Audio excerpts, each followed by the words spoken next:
Hello friends, welcome back to my channel mom's kitchen space. So இன்னிலேருந்து நான் விலாகை வந்து எடுக்கலான்னு முடிவு பண்ணியிருக்கேன். என்னோடய ஃப்ரீ டைமில் நான் என்ன நல்லா பண்ணுறேன், என்ன ஒர்க் இருக்குது எனக்கு, அதெல்லாம் விலாகாக வந்து எடுக்க போகிறேன். இதெல்லாம் என்ன இவ்வளோ டாய்ஸ் இருக்குதுன்னு பார்த்தீங்கன்னா, என்னோடய பையன் விளையாடின டாய்ஸ் தாங்க. எனக்கு 2.5 வயசு ஆகுது. அவர் எல்லாம் கலைச்சி போட்டு விளையாடி முடிச்சுட்டு போய் தூங்க போயிட்டார், டயர்டாக இருக்குன்னு. ஸோ நான் எல்லாம் அரேஞ்ச் பண்ணி தான் என்னோடய வேலை. ஃப்ரீ டைமில் வந்து அவன் தூங்கும்போது தான் என்னோடய வேலையை வந்து நான் பார்க்க முடியும். ஸோ அவனோட டாய்ஸ் எல்லாமே நான் அரேஞ்ச் பண்ணி எடுத்து வச்சுட்ருக்கேன். என்ன தான் வந்து கேட்டகிரியாக வந்து ஒரு toys soft toys hard toys எல்லாம் பிரித்து வச்சாலுமே அவன் வந்து அவன் தாங்க பண்ணுறான். மொத்தத்தையும் எடுத்து போட்டுடுறான். ஒரே இதில் ஒரே பேஸ்கெட்டில் தான் அரைக்கணும்னு சொல்கிறான். சரி, ஓகே, குழந்தையாச்சுன்னு சொல்லிட்டு நாங்களும் விட்டாச்சு.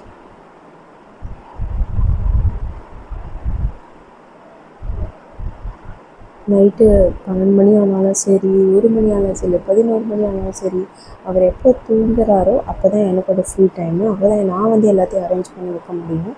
இது நான் எடுத்துகிட்ருக்கேன் வந்து ஆஃப்டர்நூன் டைம் ஒரு 2:00 எடுத்துகிட்ருக்கேன். ஸோ தூங்கிட்டார். நெக்ஸ்ட்டு டாய்ஸ் முடிஞ்சிச்சா, சரி துணியும் இருந்துச்சு அதிகமாக, அதுவும் வந்து மடித்து முடிச்சிடலாங்க. நெக்ஸ்ட்டு வந்து துணி எடுத்தாச்சு.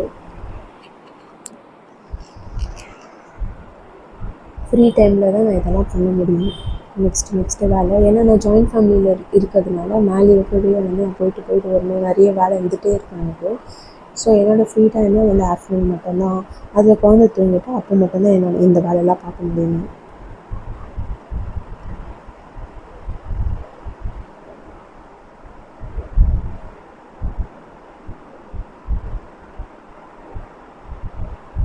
நம்ம தூங்கி எழுந்துக்கிறதுக்குள்ளே எல்லாத்தையும் முடிச்சாச்சு. அந்தந்த ப்ளேஸில் போய் கபோர்டில் போய் வச்சிடலாம் அழகாக.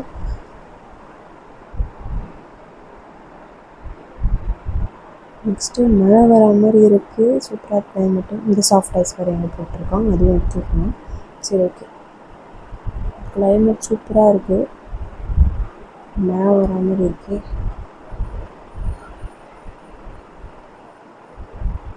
இதை பார்ப்போம். எல்லாத்தையும் என்ன தான் வந்து நம்ம ஒரு பொருள் அந்த இடத்துல இருந்தாலும் அழகாக இருக்குது, நீட்டாக இருக்குது, க்ளீனாக இருக்குது ஸ்பேஸு. இல்லைன்னா ரொம்ப மிஸ் ஆச்சுன்னா அது நம்மளுக்கே பிடிக்க மாட்டேங்குது.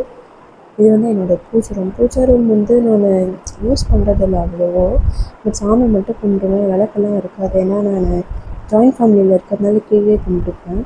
இருந்தாலும் இப்போ கொஞ்சம் ரெடி பண்ணலான்னு யோசிச்சுட்ருக்கேன். நல்லா க்ளீன் பண்ணிவிட்டு இன்னும் கொஞ்சம் கூட சாமியெல்லாம் வச்சுட்டு விளக்கு ஏற்றலாம் அப்படின்னு சொல்லிட்டு ஐடியாவில் இருக்கோம். என்னோடய பூஜை ரூமில் மோஸ்ட்லி அனுமன் தான் இருப்பார். ஏன்னா என்னோடய ஃபேவரட் கார்டு அனுமான்.